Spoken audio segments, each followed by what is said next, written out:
இன்னைக்கு திரு அண்ணாமலை அவர்கள் திராவிட கட்சிகளும் பெரியாரிஸ்டுகளும் என்னோட கேஸை வச்சு சீமான ஒரே அடிக்கிற மாதிரியும், அந்த அடிக்கிற அடியில் சீமான் எதுவும் சோர்வடைஞ்சிடக்கூடாது, நல்லா போராடணும் அப்படின்னு திரு அண்ணாமலை அவர்கள் சொல்லியிருந்தாங்க. திரு அண்ணாமலை அவர்களே, உங்கள் மேலே எனக்கு ரொம்ப மரியாதை. உங்கள் ஃப்ரெண்டு சீமான் ஒன்றும் ஈழத்துக்காக போராடியோ இல்லை கச்சத்தீவை மீட்ட போயோ ஒன்றும் கேஸ் வாங்கலை.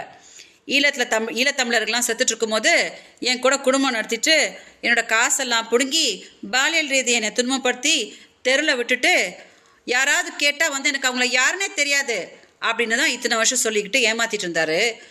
திமுகவோட காலகட்டத்தில் தான் காவல்துறை கேட்க வேண்டிய விதத்தில் கேட்டதுக்கப்புறம் ஆமாம் நான் குடும்பம் நடத்தினேன் அப்படின்னு ஒத்துக்கிட்டாரே, அதை நீங்கள் பார்க்கலையா?